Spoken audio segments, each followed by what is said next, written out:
நாங்கள் பார்த்த வேலைன்னு சொன்னால் நாங்கள் இந்த வெள்ளத்தால் பாதிக்கப்பட்ட மக்களுக்கு எங்களுடைய அனுதாபங்களை நாங்கள் தெரிவிக்கிறோம். அதே நேரத்தில் எத்தனையோ உயிர்கள் இந்த வெள்ளத்தால் இல்லாமல் பேத்திருக்கி அதை நினச்சி நாங்கள் எங்களோட ஆனந்த கவலையை தெரிவிக்கிறோம். அதே நேரத்தில் இந்த நாட்டில் இந்த மாதிரி ஒரு நிலைமை உண்டாகி மக்கள் சரியான கஷ்டப்படுற ஒரு நிலையை நாங்கள் பார்க்குறோம். இந்த வெள்ளம் முடிஞ்சத்தோட இந்த மக்களுக்கு இந்த வீடு வாசலோடு எப்படி செய்கிறேன். இப்போ இந்த வெள்ளம் வந்த சீருக்கே ஜனாதிபதி அவர்கள் கூட்டத்தை கூட்டி 150 ரூபா ஒரு ஆளுக்கு கொடுத்து கொண்டு இருந்த டெய்லி அலவன்ஸ் போட்டிருந்தாங்க. அந்த வெள்ளத்தால் பாதிக்கப்பட்ட மக்களுக்கு 150 ரூபா 215 ரூபா மட்டும் தூக்கியிருக்காங்க. ஆனால் இந்த 215 ரூபா எப்படி அந்த ஆளுக்கு போய் சேரும்? அந்த ஆளுக்கு இந்த வெள்ளம் முடிஞ்ச பிறகு போய் சேர்ந்தா அதில் புரோசனமும் இல்லை. வெள்ளம் இருக்கிற நேரத்தில் அவர் போய் சேர்றதுக்கு மேலே ஜிஏக்கு கூட அவரோட வீட்டுக்கு போயிடலாம்.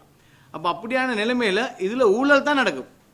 இதில் ஜிஏமார் இந்த சல்லியை சாக்கில் போட்டு கொள்றது தான் நடக்கும். இது பொய் வேலை உண்டு. இந்த திட்டம் சரி போகிற திட்டம் ஒன்றும் இல்லை.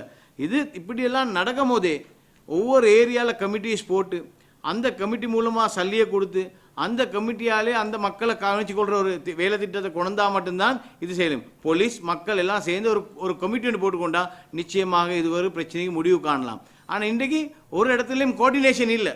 எல்லாம் சொல்கிறாங்க 119 அடிங்க 1919 தூக்க ஆள் இல்லை. நேவி கமாண்டர் பேசி அவர் சொல்கிறாரு, சார் நீங்கள் இந்த ஹாட்லைனுக்கு கால் பண்ணுங்கள், நாங்கள் போட் அனுப்பி 23 போட் தான் இருக்குது. இந்த போட்டை நாங்கள் எல்லா இடத்துக்கும் அனுப்பிக்கோம்டா. எல்லா மக்கள் எதிர்பார்க்குற போட் அவரோட வீட்டு வாசலுக்கு ஒரு போட் இறங்கி நடந்து வரையிலுமான ஆளும் வாரது இல்லை, போட்டில் வரணும்னு பார்த்து கொண்டிருக்கிறேன். இந்த மாதிரி ஒரு நிலைமை மக்களோட எதிர்பார்ப்புக்கு எங்கள் நாட்டில் சாமனம் இல்லை. நேவியில் கூட அவ்வளோ போட் இல்லை அனுப்புறதுக்கு. இப்போ 4 போட் இந்த காத்தடிக்கிற போட் அனுப்பிங்கன்னா 4 டேமேஜ் ஆகி அப்போ இந்த போட்டெல்லாம் ரிட்டர்ன் போய்த்திருக்கு. இதெல்லாம் பட்ச் போட்டு திரும்ப வரையலாம். இந்த வெள்ளத்துக்குள்ளே வேலை செய்கிறதுக்கு மக்களும் ஒத்துழைப்பு வழங்கணும். நேவிக்கு தனியாக எதை செய்யவே இல்லை. இன்னும் அதுதான் போலீஸுக்கு சென்னம் நேவியோட கோஆர்டினேட் பண்ணி இந்த வேலையெல்லாம் செஞ்சுக்கோங்கன்னு சொல்லி. ஆனால் மக்களோட எதிர்பார்ப்புக்கு நேவியால் வேலை செஞ்சுக்கொள்ள எல்லாமே இருக்கு. இப்போ ப்ரெக்னென்ட் ஆட்கள் இருக்கிறாங்க, வயசான முதியோர் இருக்கிறாங்க, அவங்கள எடுக்கணும்னு சொல்லி எங்களுக்கு எஸ்எம்எஸ் வர்ற நேரத்தில் நாங்கள் அதை நேவி கமாண்டரோட டிரெக்டாக பேசி ஒரு போட்டை அனுப்பி அவங்களெல்லாம் பத்திரமாக எடுக்க அந்த மாதிரி வேலை செய்யலும். இறங்கி வரையிலுமான ஆட்கள் கூட போட் ஒன்று வரணும்னு எதிர்பார்க்காங்க. இது நிச்சயமாக நடக்கிற வேலை இல்லை. அதனால் இந்த திட்டத்தோடு ஜனாதிபதி அவர்களோட வேண்டுகோள்ற விடுறோம் என்னென்னு சொன்னால் இந்த மழை பெஞ்சு முடிஞ்சத்தோடு உடனடியாக இந்த வீடு வாசல்லாம் செஞ்சு கொடுத்து அவங்களுக்கு கூரையெல்லாம் செஞ்சு கொடுத்து அந்த ரோடெல்லாம் செஞ்சு காணெல்லாம் செஞ்சு இந்த மாதிரி பிரச்சனையை திரும்ப வராமல் பாதுகாக்கணும். இப்போ அது மட்டும் இல்லை, இது பாராளுமன்றம் இது 3வது தரக்கா இல்லை 4வது தரக்கா தாண்டிடு. இது தாண்டுறது தான் தலையெழுத்தா? இந்த பாராளுமன்றம் தாண்டவே ஓணுமா? அதுக்கு ஒரு வேலை திட்டம் இல்லையா? ஏன் அரசாங்கத்தில் ஊழியர்மார் இதுக்கு அவங்களோட திங்க் டேங்கை போட்டு ரோசிச்சு இதுக்கு ஒரு சொல்யூஷன் எடுக்க மாட்டாங்களா? இது எல்லா இடத்துலையும் அன்ஆத்தரைஸ் கெட்டி இல்லாட்டி இல்லீகல் ஃபில்லிங் செஞ்சு இந்த நாட்டில் இந்த ஃப்ளட்டிங்க்கு ஒரு பிரச்சனை. இப்போ கொழும்பே எடுத்துக்கோங்க, கொழும்பு ஏன் ஃப்ளட் ஆகுது? இவ்வளோ ட்ரெனேஜ், இவ்வளோ காப்பட், இவ்வளோ பேமெண்ட் செஞ்சு கொழும்பு ஃப்ளட் ஆகுது. ஏன்? Unauthorised construction. இன்றைக்கு கொழும்புல கெட்டுற மாதிரி அன்ஆத்தரைஸ் கன்ஸ்ட்ரக்ஷன் இலங்கையில் எங்கேயுமே இல்லை. எல்லா பில்டிங்கை 7 தட்டை ப்ரூவ் பண்ணால் 8வது தட்டை கட்டுறான், 8வது தட்டை கட்டினா 9வது தட்டை கட்டுறான். லைன்ஸ் எல்லாம் இல்லீகலாக போடுறாங்க, ட்ரெனேஜ் லைன் இல்லீகலாக போடுறாங்க, வாட்டர் லைன்ஸ் இல்லீகலாக போடுறாங்க. ஆனால் இதை சூப்பர்வைஸ் பண்ண முனிசிபல் ஒத்தரும் இல்லை. ஏன்? காசுக்கு தான் வேலை முனிசிபலில். இப்போ ஒரு ட்ரெனேஜை துப்புரவு பண்ணுறதுக்கு ட்ரெனேஜ் ஃபில் ஆகி அடிக்கடி முனிசிபலுக்கு கால் பண்ணால் கம்பி நேசருன்றான். முனிசிபலில் பச்சையாக யார் பேசினாலும் சொல்கிறான் கம்பினே. ஆனால் காப்பட் போடுறதுக்கு காசு இருக்குது, கண்ட்ராக்ட் கொடுக்கறதுக்கு காசு இருக்குது. முனிசிபலில் கம்பி வாங்க சல்லி இல்லை. யூடிஏ உடனடியாக கொழும்புல இருக்கிற பில்டிங்ஸ் எல்லாத்தையும் பார்த்து எத்தனை தட்டு அப்ரூவ் பண்ணி, யார் அப்ரூவ் பண்ணி, எத்தனை தட்டு கெட்டப்பட்டிக்கு இதோ மானிட்டர் பண்ணணும். UTA is the monitoring agency for all local government. They have to do this. So நாங்கள் சம்பிக்கிறானவாக்க மினிஸ்டருக்கு சொல்கிறோம், உடனடியாக கொழும்புல இருக்கிற பில்டிங்ஸ் எல்லாத்தையும் நீங்கள் ஒரு டீமோட போட்டு அவங்களோட பிளான் இருக்குதா, அவங்களோட அப்ரூவல் இருக்குதா, என்னமா இருக்கிறன்றதை உடனடியாக செக் பண்ணினா கொழும்புட ரிப்போர்ட் உங்களுக்கு 1 மாதத்துக்குள்ள வெளியாக்கலும். இவ்வளோ பில்டிங்ஸ் இருக்கு எல்லாம் அன்ஆத்தரைஸ்ன்னு சொல்லி இதெல்லாம் முடச்சி போடணும். அன்ஆத்தரைஸ் பில்டிங் கெட்டுறவங்க தாராளம் அவங்கள சார்ஜ் பண்ணணும். இப்போ என்ன, ஒரு பில்டிங்கை கெட்டுறே யாரும் பார்க்குறே இல்லை, அதுக்காக மறு பில்டிங்கை கெட்டுறே. இப்படி 10-15 பில்டிங் ஒவ்வொரு ஆள் கெட்டிக்கொண்டு போனாங்கன்னு சொன்னால் அன்ஆத்தரைஸ் கொழும்பு எங்கே போகும்? Colombo is not a discipline city. Colombo is gone. ஆனால் லீகலாக ஒஃபிஷியலாக செய்கிற அவ்வளோ ஆளுக்கும் முனிசிபலில் பிரச்சனை தான் கொடுப்பான். இல்லீகலாக செய்கிறவனுக்கு செலூட் அடித்து சல்லியம் எடுத்துக்கணும் வேலையை செய்ய விடுவான். இதுதான் முன்சிபல். அந்த மாதிரி ஒரு லெவலுக்கு போச்சு. முந்தி இருந்த calibre of people J R Jayewardene, S W R D Bandaranaike, Dudley Senanayake, sir John, இந்த மாதிரி ஆட்கள் தான் இதான் முன்சிபல் எல்லாம். இப்போ வந்திக்க எல்லாம் வியாபாரியும் வட்டிக்காரனும் இவன் தான் முன்சிபலில் இப்போ மெம்பர்ஸாக வந்திக்கு சல்லி உள்ள வந்தானே மெம்பராக ஒரு இனி இப்போ இவன்ட களவு தான் எல்லாத்துக்கும் பார்க்க கூடேக்கு. இது தாருக்கு நிப்பாட்டி கொள்ளையில் ஏன் பார்த்தாலே வேறு முன்சிபலுக்குள்ளே. இன்னும் முன்சிபல் கவுன்சிலில் எதிர்பார்க்கையில் உண்டு. அதே மாதிரி நாங்கள் பார்க்குறோம் பனாமா லிஸ்ட் அவுட் ஆகிக்கு அரசாங்கத்தால் எந்த தீர்மானமும் இல்லை. என்ன செய்ய போகிறன்றது அரசாங்கம் சொல்லலை. அதே மாதிரி நாங்கள் 2 கிழமை பார்த்தோம்.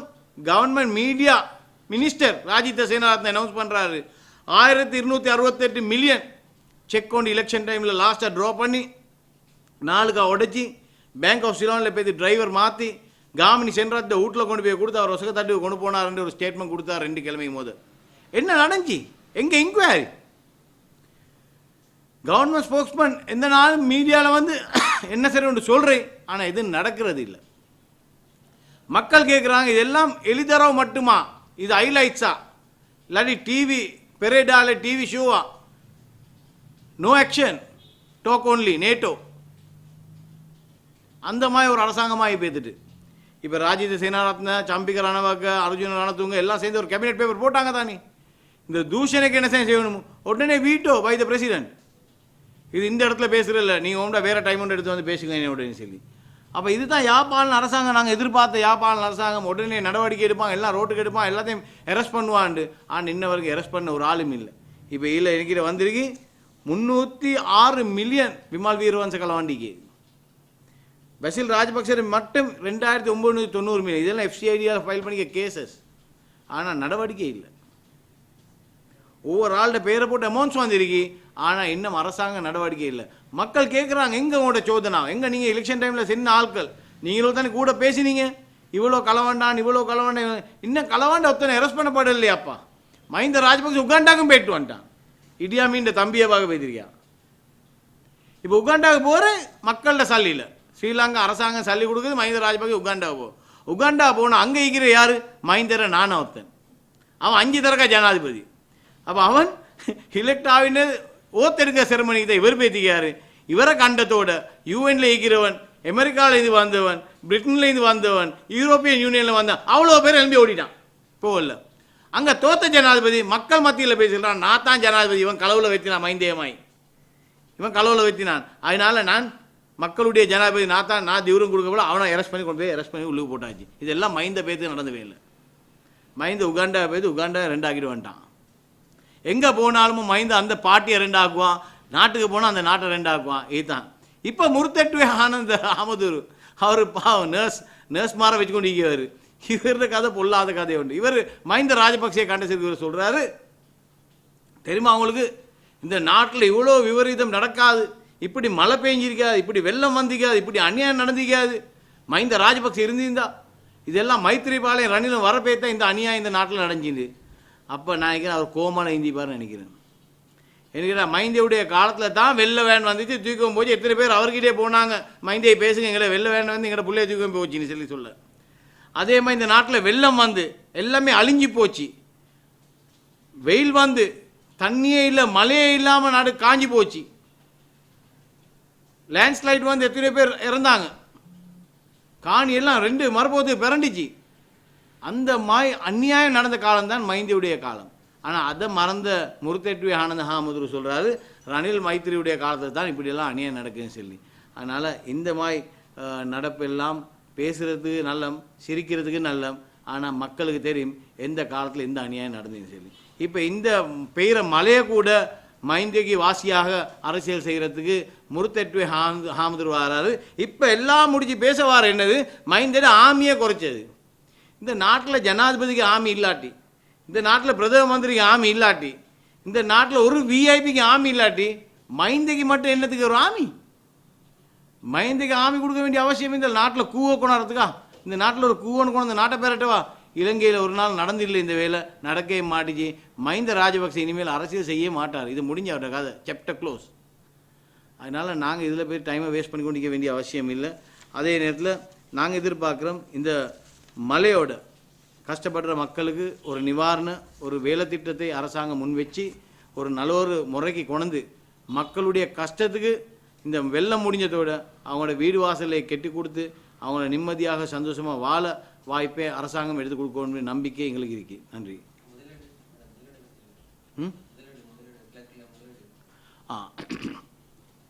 அதே போல் நாங்கள் பார்க்குறோம் யாழ்ப்பாணத்தில் வவுனியாவில் எங்கள் நார்த்தில் என்ன ஒரு டெவலப்மெண்ட் அரசாங்கம் கொண்டு போனாலும் அங்கே அரசியல்வாதி எல்லாம் ஒற்றுமையாக இருந்து சொல்கிறாங்க அரசாங்கத்துக்கு எந்த ஒரு இன்வெஸ்டர் எந்த ஒரு டெவலப்மெண்ட் சீலி ஃபேக்ட்ரியா சிமெண்ட் ஃபேக்ட்ரியா ஒன்று மிஞ்ச போடலாம் தமிழ் மக்களோட பிரச்சனைக்கு முடிவு கொண்டாட காட்டி இது ஒன்றும் போடலான்னு சொல்கிற நேரத்தில் ஒரு பக்கம் அரசாங்கத்துக்கு ஒரு த்ரெட்டாக கொடுக்குறீங்கன்ற ஒரு எண்ணம் எங்களுக்கு வருது. அதே நேரத்தில் ஒரு சந்தோஷம் ஒன்று உண்டாகுது. என்னென்னு சொன்னால் இன்றைக்கு தமிழ் மக்கள் அப்படி ஒற்றுமையாக இருந்து சார் எங்களோட பகுதிக்கு எதையும் கொணரையலாம் எங்களோட மக்களோட பிரச்சனையை தீர்வு காண காட்டி உங்களுக்கு வரையலான்னு சொல்கிறது அரசாங்கத்துக்கு கொடுக்குற ஒரு நல்ல ஒரு ஒற்றுமையான ஒரு மெசேஜின்னு சொல்லி ஒரு சந்தோஷம் எங்களுக்கு உண்டாகுது. ஆனால் இதே நேரத்தில் முஸ்லீம் அமைச்சர்மாரை எடுத்துக்கொண்டா இந்த வெள்ளத்துக்கே இல்லாதவன் அங்கே கிழக்கு மாகாணத்தை இருக்கிற சுனாமி ஊட்ட கொடுத்து கொள்ளலாமல் இருக்கிறவன் கிழக்கு மாகாணத்தில் இருக்கிற கல்முனை ஹாஸ்பிட்டல் இல்லாமல் கொண்டு இருக்கிற அரசியல்வாதிகள் இன்றைக்கு மௌனமாகவே இருக்கிற நிலைமையை நாங்கள் பார்க்குறோம். அவங்க ஒற்றுமையாக இதேமாய் யாருமே கிழக்கு வரக்கூடாது அரசாங்கம் எந்த ஒரு டெவலப்மெண்ட் பண்ணக்கூடாது முஸ்லீம்கள பிரச்சனைக்கு ஒரு தீர்வு கொடுக்க காட்டி அரசாங்கம் எந்த நடவடிக்கையும் எடுக்கக்கூடாதுன்னு சொல்கிறதுக்கு அங்கே ஆம்பளையான அரசியல்வாதி ஒத்தனம் இல்லை போல தான் எனக்கு விளங்குது. நாங்கள் சந்தோஷப்படுறோம் யாழ்ப்பாணத்தில் இருக்கிற தமிழ் தலைமத்துவம் இந்த மாதிரி ஒற்றுமையாக இருந்து யாரும் வரக்கூடாது முஸ்லீம் தமிழ் மக்களில் பிரச்சனை முடிய காட்டுன்னு சொல்கிறத ஏன் கிழக்கில் முஸ்லீம் மக்களுக்கு முஸ்லீம் அரசியல்வாதி செய்யலை என்றே நான் கேட்குறோம். அங்கே இருக்கிற டீலர்ஸ் மாதிரி தான் நார்த்தில் நாங்கள் பார்க்குறோம் பொலிட்டிக்கல் லீடர் மாதிரி இருக்கிறான் ஈஸ்டில் இருக்கிறான் பொலிட்டிக்கல் டீலர் மாதிரி இதுக்கு டீல் பண்ணுறான். இப்போ முதல் அமைச்சர் கிழக்கு மாநிலத்தை ஒவ்வொரு இஞ்சா விற்கிறான். முதலமைச்சர் இஞ்ச அரசாங்க செலவில் இன்வெஸ்டர் எல்லாம் வாங்கிட்டு சொல்லி கொண்டு இங்கே கலதாரியில் ஃபுல் ஃபங்க்ஷன் போட்டு அரசாங்க செலவில் மினிஸ்டர் இன்வெஸ்டர் மேலே கொண்டு நல்ல கோடிக்கணக்கான சல்லியை செலவழிச்சு எல்லா இன்வெஸ்டரை எடுத்து அவர்கிட்ட கம்பெனி கீழே போட்டு போட்டு போட்டு போட்டு பார்ட்னராக அவர் பிஸ்னஸ் பண்ணுறதுக்கு அவர் கூட்டாளி மாதிரி பிஸ்னஸ் பண்ணுறதுக்கு தான் அவர் வாய்ப்பு கொடுக்காரு. இதுதான் முதலமைச்சர் செய்கிறார். ஓப்பனாக சொல்கிறோம் நசீர் அஹமட் பேர் சொல்லி சொல்கிறோம் முதலமைச்சர் இந்த நாட்டில் கிழக்கு மாகாண மக்களுடைய காணியலை களவன்றார். கிழக்கு மாகாண மக்களுக்கு வாய்ப்பை இல்லாமக்கிறாரு. கிழக்கு மாகாணத்தில் மக்களுக்கு கொடுங்கன்னு சொல்கிறத அவர் கொடுக்குறாரு இல்லை. இந்த மாதிரி அநியாயங்கள் நிறைய ஃபைல் எங்களுக்கு வந்திருக்கு. நாங்கள் அந்த ஃபைலெல்லாம் டைமுக்கு வெளியே கொணர்வோம். கிழக்கு மாகாண முதலமைச்சர் செய்கிற அநியாயங்கள் முஸ்லீம் காங்கிரஸ் தலைமத்துவத்துக்கு ஒன்றும் செஞ்சு கொள்ளலாமல் இருக்கு. உடனடியாக நடவடிக்கை எடுக்கணும். கிழக்கு மாகாணத்தில் ஒவ்வொரு இஞ்சையும் ஒவ்வொரு இன்வெஸ்டரை கொண்டு விற்று கொண்டு போகிறாரு. இது அவ்வளோ நல்ல மில்லைன்றதை நாங்கள் சொல்லிக்கொள்ள விரும்புகிறோம். நன்றி.